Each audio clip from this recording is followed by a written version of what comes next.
Hi, welcome back to my channel. I'm Ade, the Black Carnivore, and I wanted to give a little bit of explanation for tonight's video. So first of all, I want to give a huge apology to Lynn.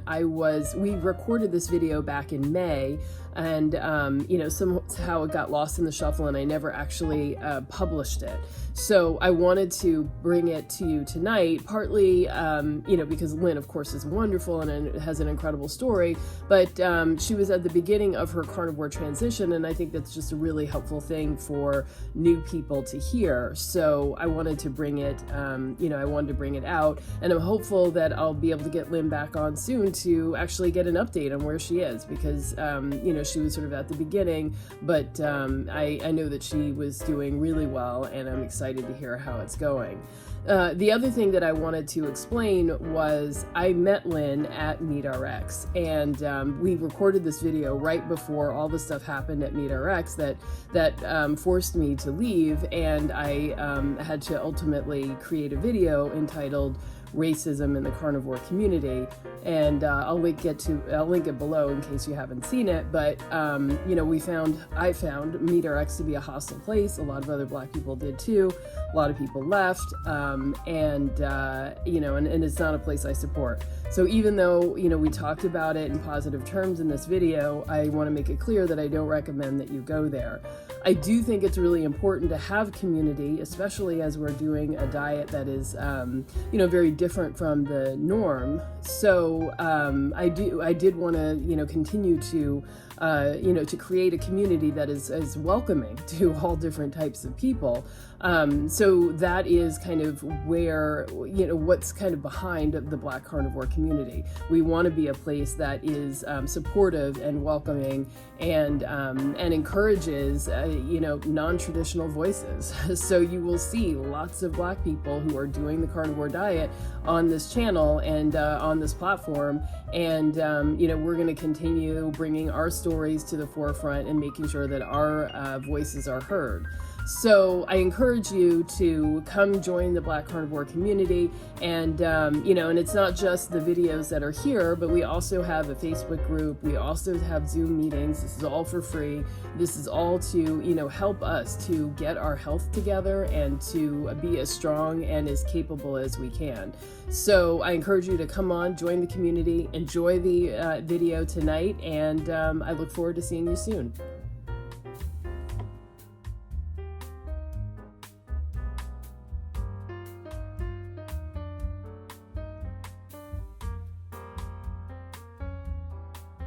I'm interested to hear your backstory.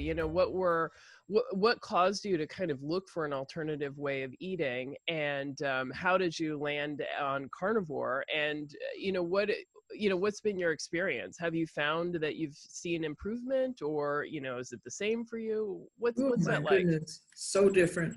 I have for years tried to lose weight, as lots of people have. And we're now, lots of people led to keto, and I've tried keto, and I wasn't successful in social media and YouTube and Instagram, finding people who are trying to lose weight or trying to get healthy. I have for years stopped eating from the middle of the grocery store aisle, very little processed foods, but was still gaining weight, still wasn't able to sustain a diet plan. Some doctor who specialized in sugar addiction said that alcoholics don't stop drinking. They stopped drinking alcohol. And I stopped drinking over 40 years ago, but it hit me that it's the same thing. I couldn't stop drinking by doing a little less, or going to a lesser alcohol, or having cheat days. I had to cut it all out completely, cold turkey. And so when I figured out that that's what I was going to have to do with sugar, I kept looking at things, and I knew then that's why keto wasn't working for me. Keto allows you too many permissions. and you end up back on overeating. And so I found, and I had seen carnivore before and ignored it, meat only, that doesn't make any sense. And so, but then I finally looked at some more carnivore videos, especially Dr. Berry and Dr. Sivas. And that's when I found MeatRx. And I thought that was absolutely awesome that I could actually go to a meeting every day, a community of people who were after the same thing I was. And that's how I got started. And I did notice the very first day that I only ate meat, I lost, I'm going to say 90% of any cravings for sugar the very first day. Wow. Wow. That's so amazing. Yeah. And that's how I knew, okay, that's what I have to do. Uh-huh. No sugar at all, so I don't end up going back. Even before I got to MeatRx, I had tried a little carnivore, but still most days I had something, some carb from somewhere. And I had my days where I really had something really shouldn't have had, big ice cream sundae or something. But when I went straight carnivore and had a full day of nothing but meat, I didn't have those cravings anymore. I'm not ordering out. I'm not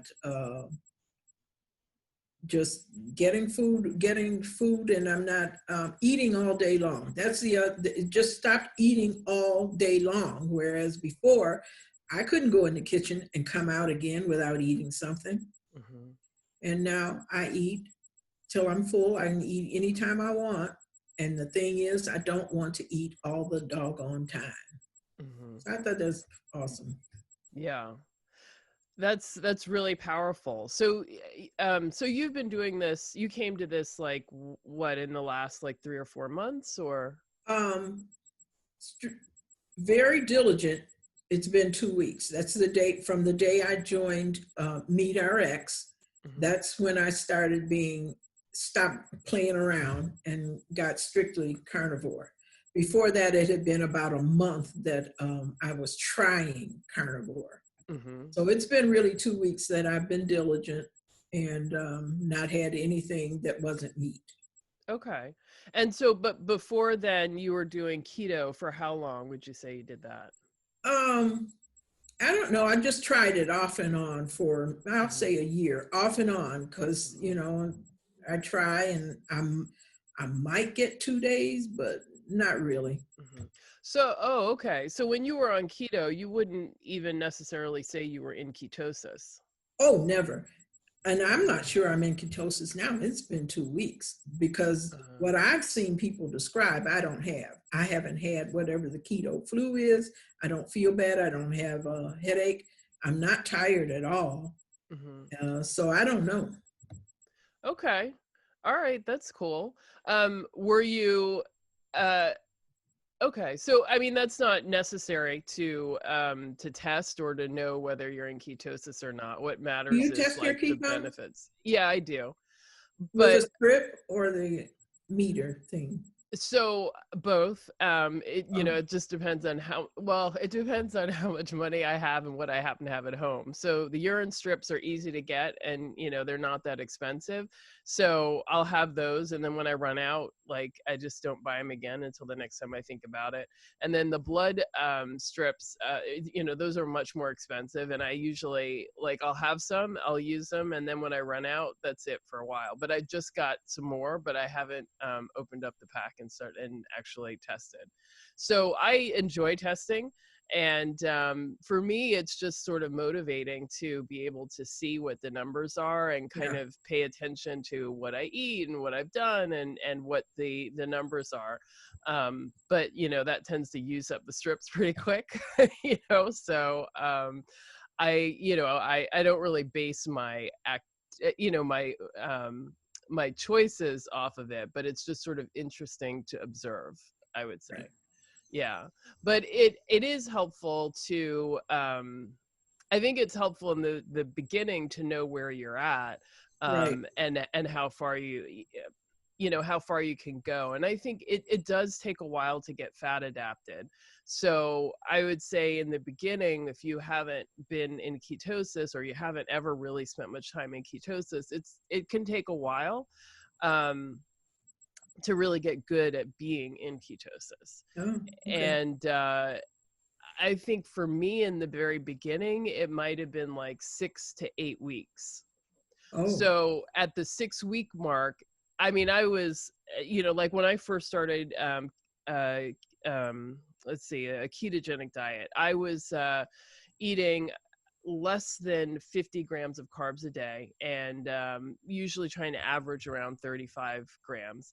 And I ultimately lost 80 pounds on a ketogenic diet. But in the very beginning, that's where I started.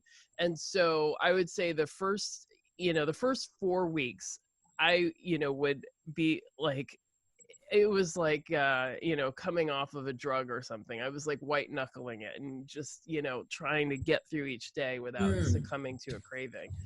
So, but I noticed at like the 6 week mark, I realized, hey, I like didn't have a craving yesterday, or it wasn't, I haven't thought about chocolate in a couple of days. So it did take a while, but thereafter, even when I've fallen off, like it doesn't take as long to get back to that mm.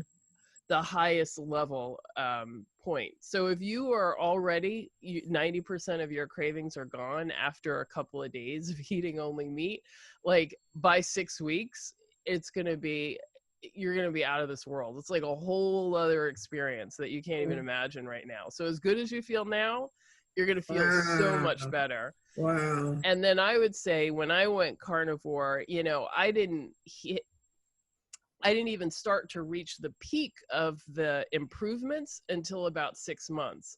And even now, Oh, 2 years out, I'm still experiencing improvements. So as dramatic as things are for you right now, mm. you can't even imagine where you're going. Oh, good. Yes. I'm just so grateful not to have cravings, and not have to add to white knuckle it. I don't imagine I'd ever be successful trying to white knuckle it. Um, and plus, you build up a habit of instant gratification. If so if as soon as I want something, I'm going to get it. And now all you need is an app, and you can get whatever you want within minutes. So I built a habit of just instant gratification. So I wouldn't be able to resist for like a whole day even. Hmm. So I'm very glad that I don't have to do that. I just don't have any cravings at all. Hmm. So it's interesting that you use an addiction model to kind of talk about sugar. I really appreciate that, I feel like it's kind of frustrating that there are so many people that don't want to see it that way. Because it's like clear as human beings, like we have problems with addiction. Whether we're Yes. talking about alcohol, drugs, cigarettes, or candy and sugar. So it's sort of frustrating that people are not willing to see sugar in that same light, Yeah. even though it Right. produces the same behavior. And Right. so I'm interested to hear more from you on that. I think part of the reason is the same way I thought before, and I've talked to people before who we say, well, if you're on drugs or alcohol, all you have to do is quit using them and you'll be fine. How do you quit using food? And so I didn't until I heard that blurb associate just the sugar, just the sugar. I can eliminate just the sugar. And then because I had already tried keto and I knew that if I'm an addict, then 50 grams of carb is not what I should be shooting for any more than I should be shooting for one drink a day. I have to eliminate it completely. Hmm. And what would you say to people who are like, well, I mean, fine, yeah, sugar and unnatural sugar is no good, but like an apple, like it's natural, like your body can handle natural sugar. I, I even tried to be a fruitarian because I love food. And I said, okay, well, I'll just eat fruit. But I ate fruit all day long. I would eat grapes all day long. They're sitting in the refrigerator. Every time I went in the kitchen, I'd get a handful of grapes. And I still gained weight trying to eat fruit only. And now I know it's the sugar. It doesn't matter what kind of sugar is, it's the sugar, the carbs, and the things that turn into sugar, the bread too. Even on carnivore, I find that I can't have cheese. If I have cheese in the house, I'm going to eat cheese until cheese is gone all the time. So I don't have that anymore. I can't eat anything but meat. I can eat eggs. I'm kind of sensitive to eggs. If I have it more than a couple times a week, I get a headache and runny nose, that kind of thing. So I don't even eat eggs anymore. But the wonderful thing is, I'm not depriving myself of those things. I don't want them, and I'm making myself not eat them. I just don't even care anymore. Mm-hmm. Nice. So, I mean, that's important, I think, for people to know, is that this stuff, these cravings they come and go, and they tend to be gone, when you're not introducing the substance. So, oh yeah. I'm like, I'll say 95%. And once in a while, I have a thought or craving for something, and it's gone just as fast as it came almost, or it's not like before when I just had to have it. I thought about it, I had to have it no matter what I had to do. I am not the only person who's gotten up in the middle of the night and gotten dressed to go out to get something crazy.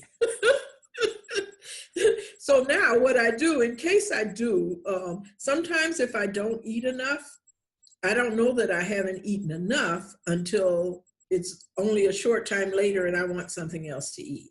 Mm-hmm. So then for that, I keep things cooked in the refrigerator, like bacon. I'll keep bacon there, and if I want a nibble, I'll go get some bacon, and that's very, very satisfying. I don't have to go get anything else.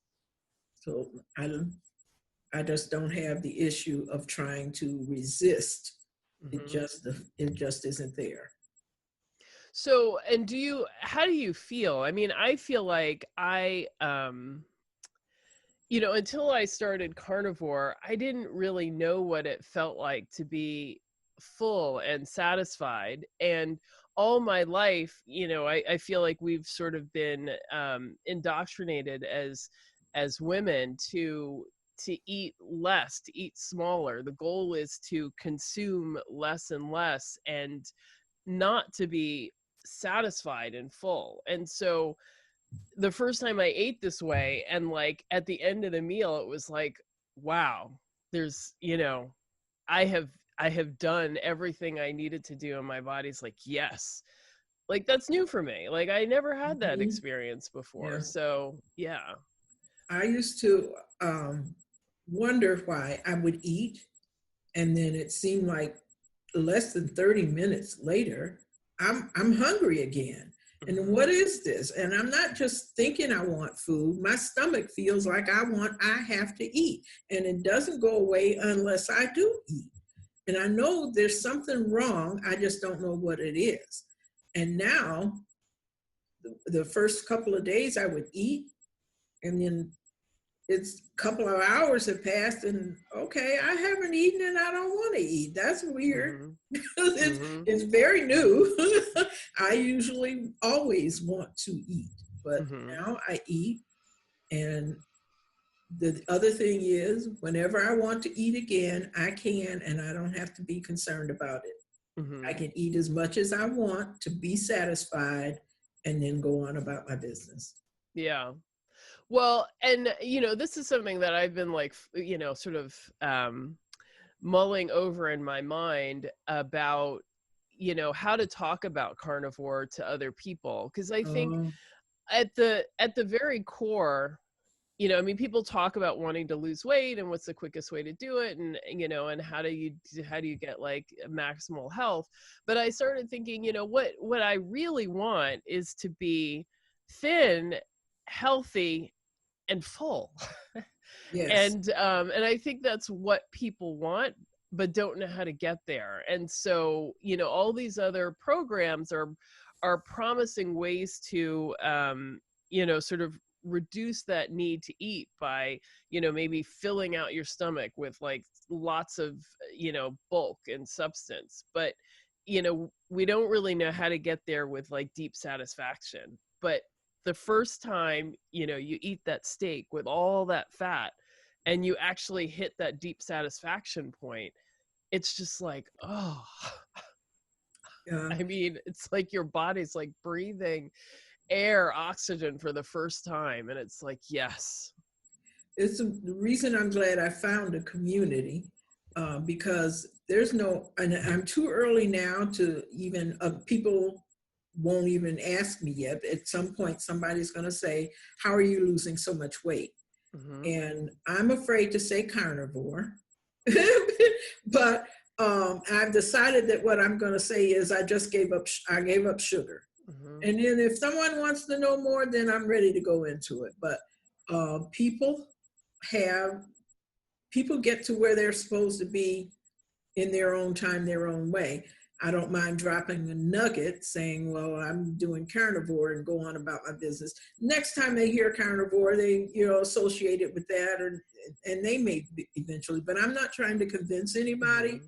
any more than when I tried to be vegan, vegans try to convince everyone to be vegan, and carnivores, I guess, want to convince everyone to be carnivores. And I really want to be healthy. Oh, and one of the things that really got me here, the big catalyst, early on in the coronavirus, I was watching an interview with an epidemiologist who was describing the risk factors, and I had 3 of them. Mm-hmm. Or more.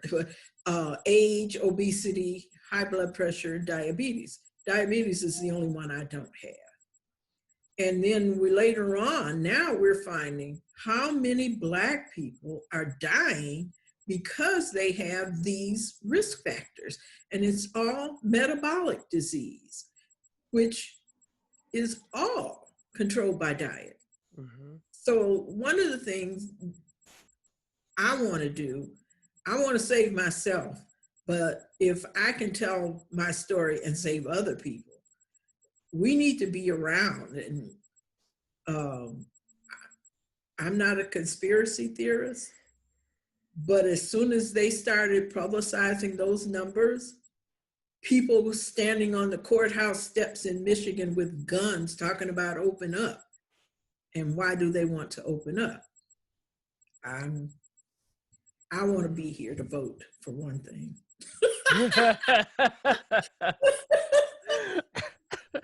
I totally get you. Yeah. And yeah, I totally get you. So I think that's a great point, though, is that the metabolic disease, which is rampant in our community, I mean, that's a really big deal. And that's part of the reason why I started my channel and why I even called myself Black Carnivore. I wanted anybody out there who was thinking about this way of eating or heard about it and wondering whether there's anybody like them that's doing it. I wanted them to be able to easily find me.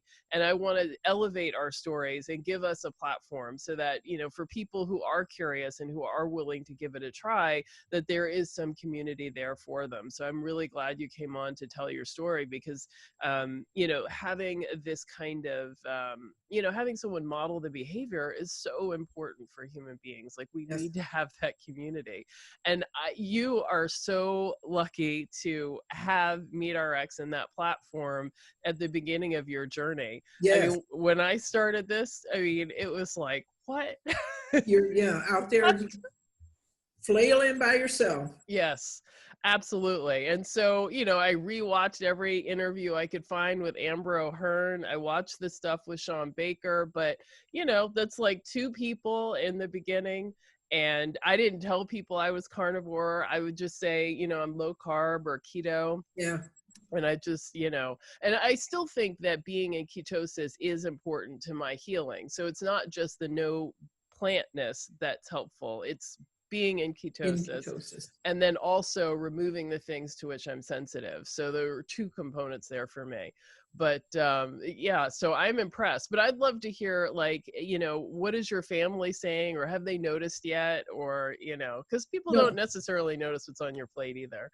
Oh, no. And fortunately for me, I actually live alone. I actually live in Phoenix by myself because my family went back to Michigan and I don't want to go. So I don't have to explain what I'm eating to anyone. So, and then I haven't told them that I'm doing carnivore just because I told them when I was trying vegan, I told them when I was trying low carb, and none of that went anywhere. So I'm just not even introducing it yet. So they're just like, oh, yeah, you're just doing another one of your things. Yeah, I know. they humor me. But so I didn't even bother with this one. I'm gonna be quiet until somebody says, "Aren't you losing weight?" We'll see how that goes. So one more question about, like, so Dr. Sivas, he talks a lot about having a some kind of emotional support system, or a way of managing your emotional feelings. And I, when I went carnivore, and once I removed everything, all the things that I would lean on for emotional support, it was kind of like, oh man, there's a lot of feelings here, and, stuff I got to deal with. I got to learn to be comfortable with being uncomfortable. I've got to deal with feelings. Like, what did you come to learn to do or what are you in the process of learning to do in terms of managing your emotions? Learning to be uncomfortable with being comfortable with being uncomfortable was a big thing for me. That I decided, okay, that's one of the things, but I learned that while I was doing all the other things that didn't work. And so when I did find something that did work, it helped. And I've already into meditation, and I journal. The journaling is a big, big, big help to me. That's what I do first thing in the morning. And for the most part, that's the biggest help to me. And I learned to, I meditate, and I stop worrying about doing it perfectly. That's when it really does the most for me. I don't have to worry about, am I doing it right? Am I doing it long enough? Is my mind wandering? Just sit down, be quiet, close your eyes, and just sit there till you don't want to sit there anymore. And I was fine. And that's what I do on a daily basis. So far, I don't have to resort to anything for the cravings, which is, there are tools for that. Get up, go for a walk, meditate, journal, all those. But I don't have the cravings, but I know that I have those tools if it does happen. Mm-hmm. Wow, that is fantastic. I mean, your journey is really starting off strong, and I'm very impressed with you. And I think it's because I've been trying for so long. I brought whatever positive I brought from trying before, it came here with me. So I think that helps. But it's the not having any sugar at all that keeps me from wanting more sugar. That's just been magical. And so, do you think that artificial sweetener even would cause this, or what do you think about that? I haven't been into my artificial sweeteners for a long time, but when I was eating more, or you know what I mean? It didn't stop me from eating less. And then I don't know, one of the doctors I follow, they all say it just makes you want to eat more anyway. And it's the same. And now that I relate everything to alcohol, I couldn't have pretend alcohol. So it's the same thing. You can't pretend, you can't have the pretend version either. Mm-hmm. So I don't know if other people would have success with artificial sweeteners and staying off sugar, but I've Mm-hmm. never, I don't bother with it. Mm-hmm. I find that sweet tastes alone tend to kick up a craving. So Right. sometimes, I have a favorite type of gum, and I know when I start to have it, like it's gonna kick off a couple of days of Ah, cravings. So it's like it's not, it's artificial sweetener, it's sugar alcohols. It shouldn't do this, but it does. And then there's a barbecue place near my house that has pork belly that I think they use some kind of rub that has sugar in it. So it's mhm. not sweet enough to, um, to knock me out of ketosis or anything, but I can definitely taste the sweetness and it makes me crave more. But when I say that to other people who are eating it, they're like, what are you talking about? This isn't sweet at all. And I was like, your tongue is not, Yeah, discerning enough, but there's absolutely sugar in this. yeah.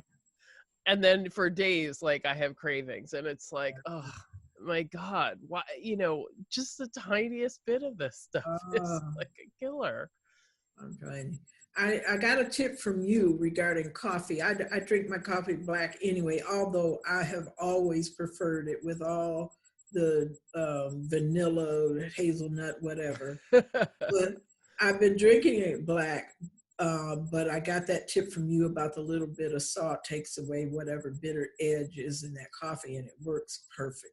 Oh, nice. I'm so glad you liked that. Yes. Yeah, very cool. And lately I've been doing like a bulletproof coffee, which I'm gonna stop soon, but it's kind of tasty, where you blend up a little bit of butter in the coffee and it makes it so thick and creamy. So it's good, but probably a little too a little too powerful, a little too much So for yeah, me. I stopped because I think in this time I want to mention that I haven't lost any weight, and Mm-hmm. I'm thinking maybe I'm using too much fat, but I'm not going to try and restrict. I'm just Mm-hmm. not going to be adding so much additional fat like I used to put coconut oil in my coffee and the butter, and Mm-hmm. I'm not going to do that. And I was cooking chicken thighs in butter and a lot of butter. Mm-hmm. But so I'm going to cut back on that. And I think there was an adjustment period, and I may start to lose weight now. Well, are you taking measurements? I mean, how do you know you're not losing That's weight? yeah, because I took the batteries out of the scale because that was very frustrating. The Yeah. month the month before I got to MeatRx, that was I was weighing myself at that time, and I wasn't losing any weight, and that helped me make the choice to go out and get some crap because I wasn't losing weight anyway. So why should I deprive myself of things I want? So I took this batteries out of that. I'm not going to bother with that. I also another tip I got from you. You said you took pictures every day. You said every day, right? Mm-hmm. I'm Mm-hmm. going to do once a week. So I took a picture last week and I'm taking another one this week. And it just occurred to me yesterday to take a measurement. And I only do my waist, did my waist, and I'll do that once a week. Mm-hmm. So we'll see how that progresses. Mm-hmm. Um, I'm in it for the weight loss, but if I don't lose a pound, the fact that I'm not craving sugar is worth everything to me. Mm-hmm. Yeah, it is really amazing and so powerful. But I am curious to see whether you're physically looking smaller. Because I work with, I do coach women on weight loss, not particularly or specifically about carnivore, but, just all different techniques. And, I think people get so focused on the scale and, they come to me and say, I'm not losing weight and I can't believe this. And I'm working out and I'm doing this, that, and the other, and, I'm eating less, and why isn't this happening? And I'm like, what's happening with your clothes? Oh, they're getting looser. And I'm like, so why is there a problem? There's Yeah, nothing that needs to be changed. You're making progress. That's what yeah. matters. We have that number that we Hmm. gotta be able to tell people I lost 10 pounds, or you just got to, we get focused on that, and that's we society has trained us that to be focused on things like that. And you have to remember that especially if you're building muscle, then you're kind of reshaping things, and you may even gain and still be losing fat but gain weight. Yeah. And that's an ideal situation. That's actually what you want. So that's fantastic. So yeah, I definitely want to hear an update from you about, about that. But I'd love to also dig in, if you don't mind sharing, like what were some of the health conditions that you want to improve, and and have you seen any inkling that you're moving in that direction? For me, it's the high blood pressure, and I know that will go down when I lose weight, but I'm also monitoring. I take my blood pressure 3 times a day. I would like to see if the carnivore takes care of that, even when I haven't lost as much weight as I want, or that I know will take that away. So far, I've gotten to the point that it isn't going up every day. Like in the morning when I've not had medicine since yesterday morning, it isn't going up as high. And so I've even been experimenting with taking it every other day, and I have to take it every other day. I don't have to take it every day anymore, going by the numbers. My doctor probably wouldn't like that. but there's some benefit. But and for those of you watching, we're not recommending you do that, oh, but God. I'm not recommending anybody do anything like that your doctor hasn't told you to do, because mine would probably have a fit. I'm trying not to have my next prescription refilled. But if I have to, I have to, because I just have to I'm doing this for my health. So right now I need the pills for my health, but I'm doing this to get to the point that I don't need the pills, that I don't have high blood pressure.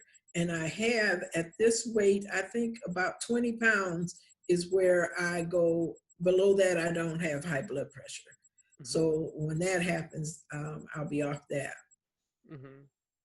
I'll be curious to see if it's like 10 pounds this time, because you've lost fat, but not, other stuff, not muscle, not, and it's also important to remember that, like, tendons and ligaments and blood vessels and different cells and your organs, I mean, all this stuff weighs stuff. So as that improves, you might find that, your weight is not reducing at the same amount, because those things are getting stronger or bigger or whatever. So yeah, I don't know.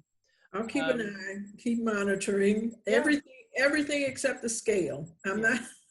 Yeah. And I might, maybe in a month, I might get on the scale, but I don't want to be at the point where I'm getting on it every time I go in the bathroom. Because it's there, and let me just check.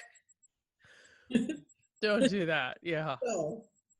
So I'm curious as what your carnivore day looks like. Like, what kind of things are you eating? How do you cook it? What does your actual plate look like? If I find out that I can't eat bacon, I will be devastated. So every single morning, I have bacon. I started with bacon and eggs, but I had to eliminate the eggs. So now I have I'm cutting back to 4 strips. I used to do 6 strips of bacon, 4, and maybe a chicken thigh, because I'm finding that the bacon itself isn't enough. I'm hungry too soon afterwards. So I stick the bacon in the oven. Chicken thighs I've cooked with a little butter, and I've ordered an air fryer. I did not have one before.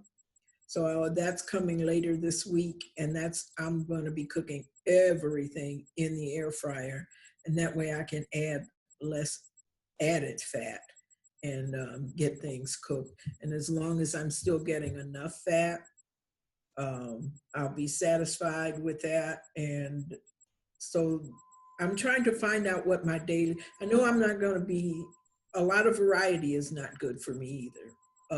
So bacon, ground beef, chicken thighs for now.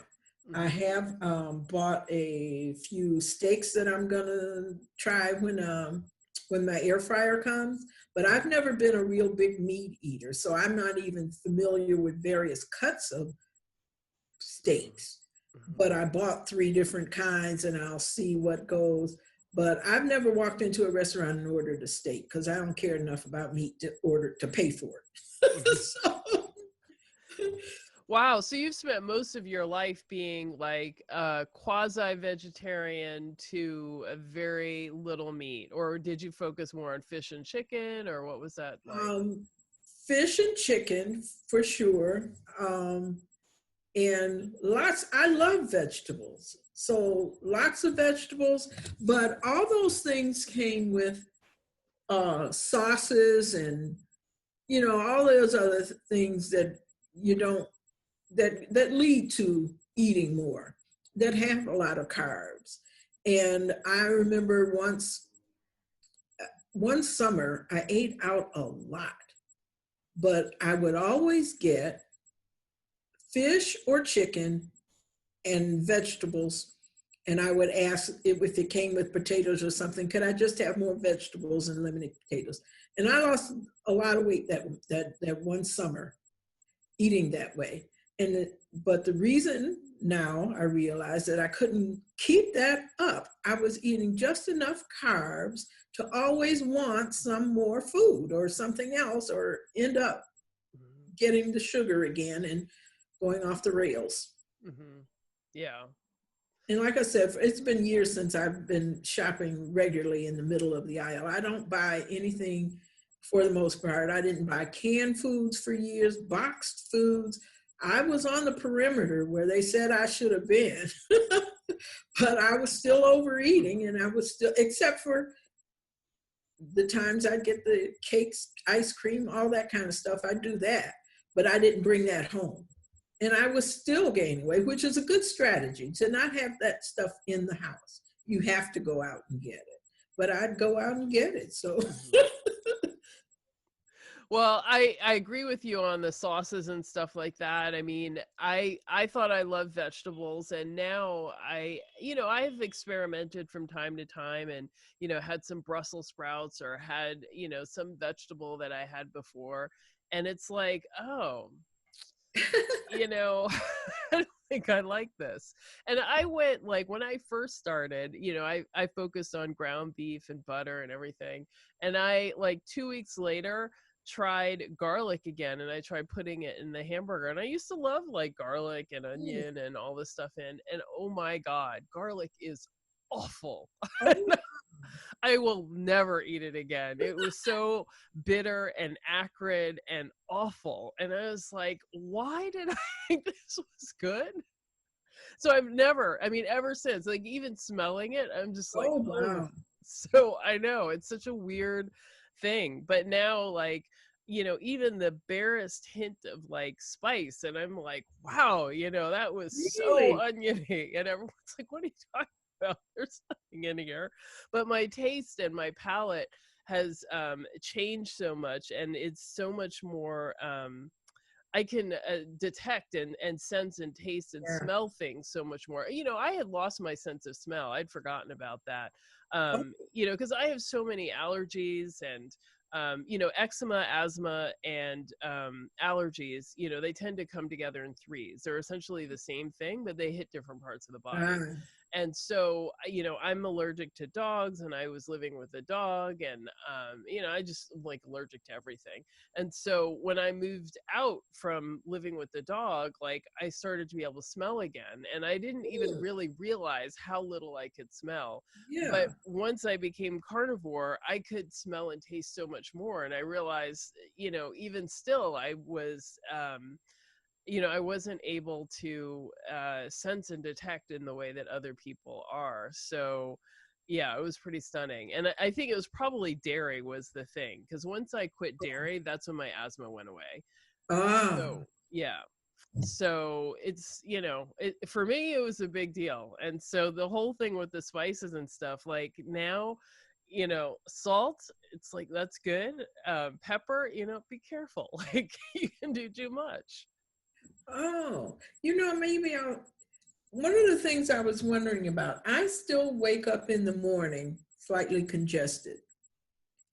And I'm thinking, okay, so I'm not having dairy, I'm not having eggs. Why am I not getting better at that? But I still use some spices.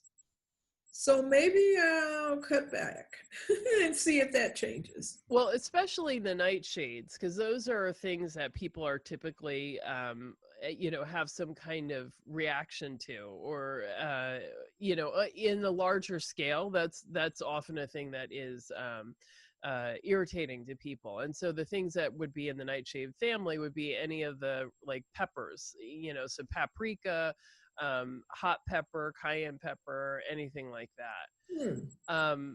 But you're 2 weeks in, so you're really in the experimental stage. Yeah. So now you have months of experimenting with stuff, looking forward. And there may be things that you're irritated by now that you won't be irritated by later. Yeah. I kind of think of this stuff as it's kind of like your body can handle so much irritant, and as you get healed, your level after which you have some kind of symptom may go up. You know what I'm saying? Yeah. So Yeah. right now, you might be overloaded with stuff. So this is as much as you can handle. But in time, you might be able to handle here before you start seeing any symptoms. Yeah. I don't know. And some people have problems with There histamines. may be some residual from before that it hasn't left me yet, is maybe part of the reason. And I have to keep in mind that I haven't been doing this long enough for everything to disappear. I'm not going to be suddenly perfectly well in a month. So That's right. I'll Exactly. keep going. As long as I'm not craving sugar, I can keep going. Yeah. Yeah. So yeah, I mean that's exactly it. And focusing on how much better you feel, because Yeah. even before I started, losing weight and stuff, it's like the benefit of how I felt, both physically and my mental state and my mood, it was like, this is enough. Like, this feels great. Like, this is how I could live the rest of my life. How long before you started losing weight? Well, so I had lost 80 pounds on a ketogenic diet. And at that point, various things went on in my life, and I actually ran for public office. So once I moved into that stage, I was like, okay, I'm like, I have so many other things in life going on. I'm not going to try to lose weight. I'm just going to stay here. And so it was after that that I decided. So I unfortunately lost the election, but I did very well. Good.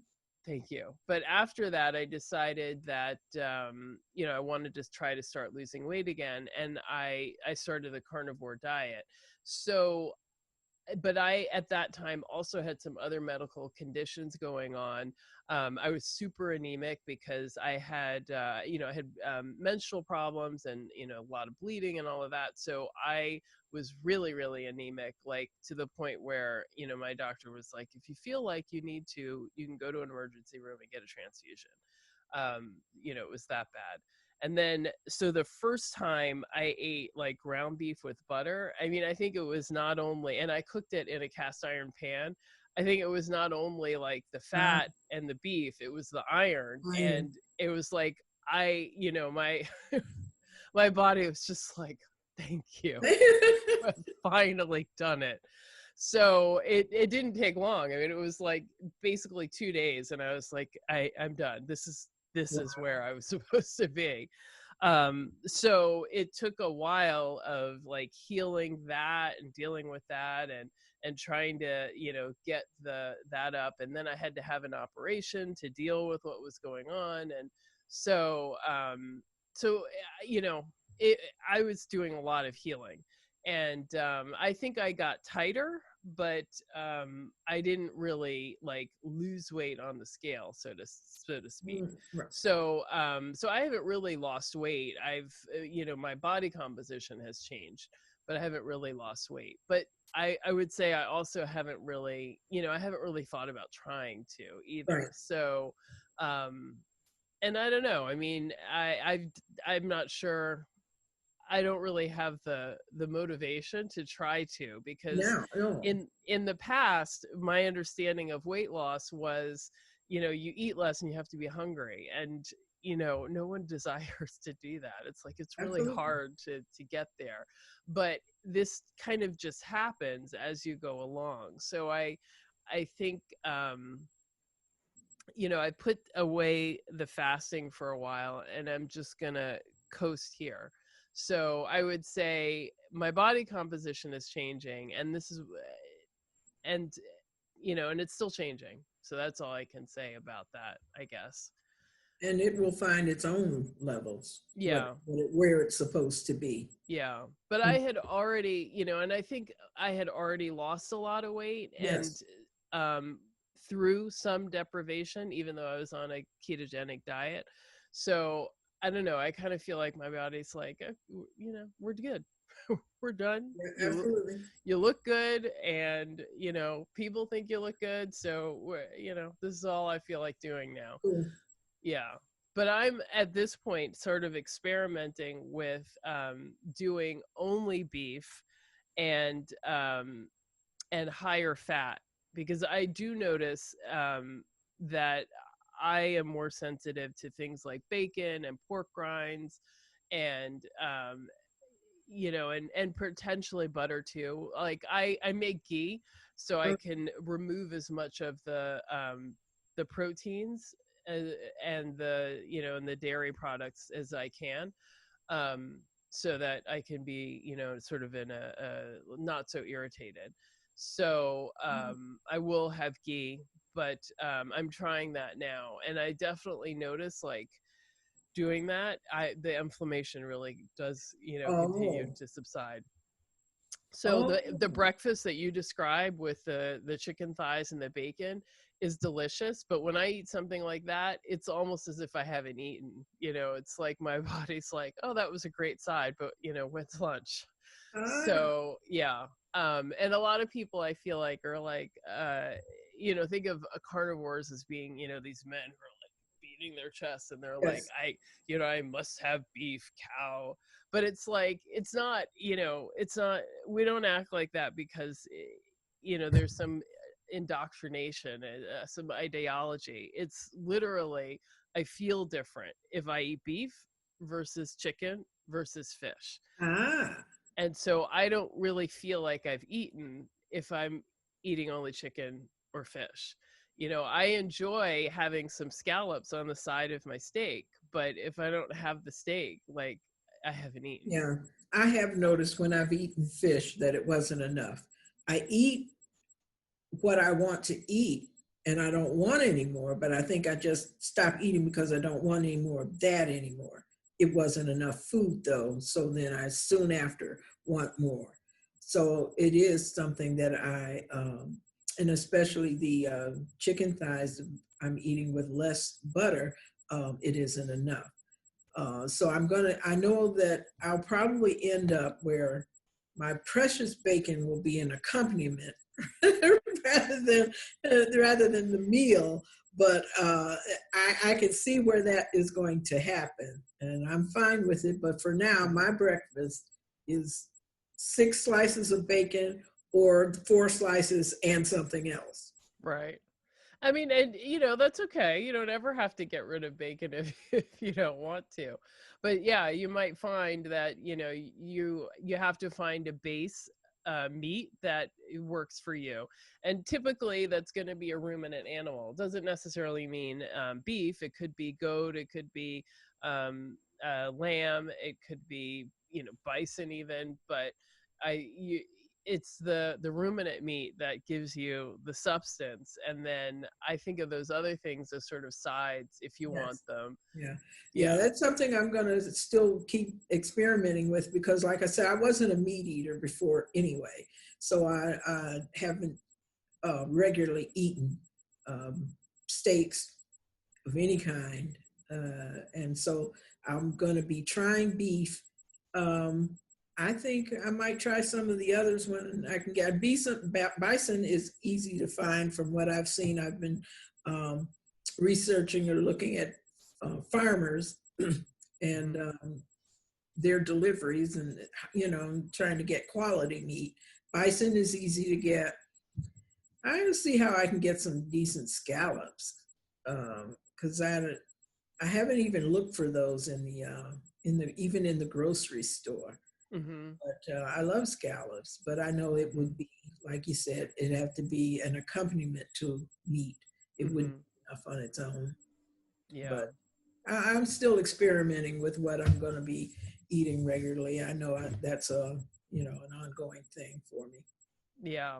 Well, I love that adventurous spirit. And that's the kind of attitude that you need to approach this with because, every body is a little bit different. And from one moment to the next, you're a little bit different. And what your needs are is going to change. So just being open to that and then experimenting is awesome. Yeah, I'll keep it up. Yeah. And would you consider yourself much of a cook? No, I don't want to. And then that's another thing that's good about the carnivore diet. You really don't have to be a cook. Throw some salt on some meat and stick it in a cast iron skillet or in the oven or toaster oven, whatever you got. Cook the meat, and you're done. Hmm. Yeah. It's nice how it's much more minimalist, I would say. Yeah, yeah, But and it may be because on my age, I don't want to do much of anything. And now when I would cook for, if I had family, I'm sure I'd cook for them all the time. My grandsons, I'd cook for them no matter what, whatever, cook for them all the time. But it's just me, and I don't want to spend a lot of time cooking, and I especially don't want to spend a lot of time cleaning up the kitchen after I cook. right. Yeah. So that's one of the reasons I'm going to be glad to get this air fryer. If that's the only thing I have to clean after I cook, cool. Which kind did you order? I don't remember the brand because it wasn't a brand name, but I like the fact that it was square and not that round thing, Hmm. and it was red. Hmm. I can get a red one. I don't remember the name of it, the Okay. brand. It's not something, it wasn't the Ninja or any name that I've seen before, Oyster and all those. So I Hmm. don't remember what it was, but I checked the wattage and the reviews and to try and make sure I wasn't getting something flimsy. And we'll see what happens Hmm. when it comes. Well, I think that was a great purchase. I love mine. I use it all the time. So I it's haven't heard anyone say that they don't like their air fryer. yeah, yeah. Well, I think, they all have pluses and minuses. On mine, it wasn't a name brand or a fancy brand either. And I didn't like how the nonstick coating like flaked off almost Oh, immediately. I made sure I didn't get nonstick coating. There you go. Yeah. So I now it's so much as flaked off that there's none. So now I'm back to being able to collect the grease at the end. But Ah, in the midst, I was like, probably not a good idea. Yeah. So, but it sounds like you got a good one, and it was great to make sure that there was no nonstick. And now I'm trying to save my fat and be more careful about it, so I can reuse that as well. yeah. Yeah. So that's great too that you're experimenting with the amount of fat that you need. I think, and I think that changes too as your body heals and, with what's going on. So, for me, starting to eat carnivore, this is the first time that I have really paid attention to my body's signals and honored them and made a commitment that I was going to Mm. honor them. So, you know, um, making a commitment to listen to what my body is saying is new, because in the past I'm trying to ignore the hunger signals that I Ah. got. So listening to these signals is new, and it's different for me. So I don't know if you're finding that experience yourself. Um, I've not much experience with depriving myself. Like I said, I made a habit of instant gratification, but I don't have to, and then feeling guilty. So being rid of the guilt is awesome. And so I eat when I'm hungry. I don't deprive myself. I don't say, oh, it isn't 3 o'clock yet, I can't eat. I eat when I'm hungry, and I'm finding that I naturally don't overeat. That's amazing. That is amazing and tremendous. Thank you. Yeah. So, so you're now at the very beginning of your journey. I'm really curious to check in later on and see how you're doing and see what you would say in comparison, to where you are now. But, for anybody coming behind you who's, at day -1, because they haven't even gotten started, what would you say to them? Try it one day. You don't have to commit to any more than that one day. Because sometimes you don't start because you think you're going to be miserable. And there are many people who would say, there's no way in the world I can give up bread. There's no way I can eat a meal and not have bread. And I gotta have my Coke, Pepsi, whatever it is. And just one day with only meat and water. And even, I'm going to say, do one meal. Decide that tomorrow's breakfast is just going to be meat, water, coffee, or tea, whatever you do. And even the first meal that I ate with nothing but meat, I still went longer before the next meal than I would normally have gone. So don't try to look at the whole picture. Just do one meal or one day. If you can do one day, that's really good. But if you just do the one meal, anybody can grit your teeth and get through one meal of no sugar, no carbs, no sugary drinks, just meat. Yeah, I think that's awesome advice. And what I tell people too is like, the day that you had bacon and eggs for breakfast, you had a carnivore meal, and think about how you felt after that breakfast. So that's incredible advice, even just starting with breakfast. Yeah. Yeah. And try and be mindful of what you're feeling. That's the other thing. We're numb to what we feel. We just stuff things in our mouth and go on about our business, and then come back and stuff some more things. So to be mindful, you're going to eat just the meat and think about how you feel. A couple hours later or whenever, think about how you're still feeling at that time, and notice that you've gone longer without eating something than you normally would. And then if you still want to, but you've got that experience then, even if you go back to eating the way you used to, you've got that experience to remember that maybe next time you can do 2 meals or the whole day. And the important thing is to get off the sugar, because it's killing all of us. Yeah. Yeah, excellent. I think you gotta try it. As much as we want to, be told like this is what it is, your body is a final arbiter. So Yes. you gotta try it and see. And where you land is also gonna evolve and change over the course of your journey. So yes. I think as your body heals, then what you need will be different than what you needed when it wasn't healed, or yeah.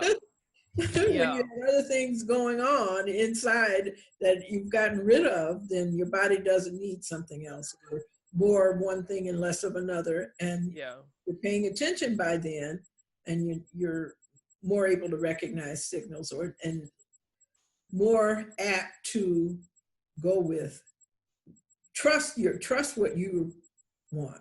Yeah. That's one of the things. We don't trust what we want because we always wanted something we shouldn't have. Yeah, exactly. You get to the point that you're better able to just trust what I feel like I want so and so. And that was yesterday too. Maybe I should have some of that. Yeah. So you should start, the Arizona Carnivores. because I also started the New York City Carnivores. We're a small group, but we are like trying to support each other. And we started like last summer, so we've had a couple of dinners and barbecues and stuff like that. So we know each other in real life. But I think that every city or at least state should have like some real life meetup, because before that I was like consuming this on the internet, but the internet sometimes has a feeling of being unreal. So it's like I'm doing this with a whole bunch of other people who don't really exist. But then when you meet people in real life and it's like, oh man, we believe the same thing. It was really cool. I mean, I gotta say it was really helpful. So yeah. So that's awesome. So you're working with a coach. That's fantastic. I love that. And maybe you will become a coach too. I'd love to see that. Thank you. Yeah. So anything else you would want to share with my audience? I don't think there's anything else. I'm glad that we were able to do this. I don't want people to think it's weird or that Black people aren't doing it, or it isn't for Black people. I used to do hair many, many years ago. And I remember that Paul Mitchell had awesome products. And I would recommend a product to one of my customers, and they say, are those for us? And they didn't know, because all Paul Mitchell's ads had white women. And the products were awesome for Black people's hair.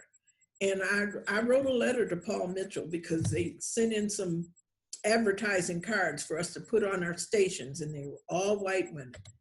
And I wrote them a letter. That was back, couldn't get them online. There was no online. Yeah. But I had to write a letter about that, because you've got these awesome products and you haven't even considered the fact that there's all kinds of women in the United States, not just these 30-year-old white ladies. Mm-hmm. Exactly. And that's why, this is so important to like get our stories out there, because, our community is the one that probably most needs the help with the metabolic disorders. Oh my goodness. Yeah. Yeah. And we're the ones who are, now walking down the vegan path, and it's just like, oh.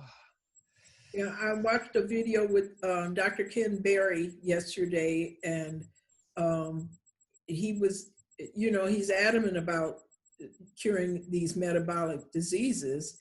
And he was talking about a lot about all those metabolic diseases are all carbs, all because of carbs. And all you need to do is eliminate the carbs, and you eliminate diabetes and obesity and high blood pressure. Mm-hmm. Yeah. And we need to get the word out more. Yeah. I actually considered starting a blog, which I may do today. Well, I hope that you do. We have to just have more stories out there, and more commentary out there. And I am starting a blog too. So baby steps. I've got my Instagram, my YouTube, and now a podcast. But I do want to have a website where all of these things are together, and the writing piece will be really helpful. But I hope that you do start that blog, because, I would love to be able to get your story out there too. Thank you. Yeah. All right. So anything else? So again, where do people find you? On Instagram, it's Lynn Lewis with 2 S's, LYNNLEWISS. On Facebook, it's mostly just, personal stuff. And that's, I think, Lynn Lewis. If you look it up, you'll find me. Oh, Lynn Hunt Lewis, Hunt. Okay. The others, but mostly Instagram is where I've started putting things about my carnivore journey. And, getting off the carbs. All right, awesome. So then I will be talking to you soon. I'm gonna definitely follow up in a couple of months. I want to see where you are, and you're going to be like Superwoman then, just flying I through hope so. Arizona. I hope so. And I'll be seeing you on MeatRx. Yeah, absolutely. Absolutely. I really enjoyed talking to you. You are really awesome. Thank you so much. Thank you so much. Have a good day. All right, you too. Bye. Bye.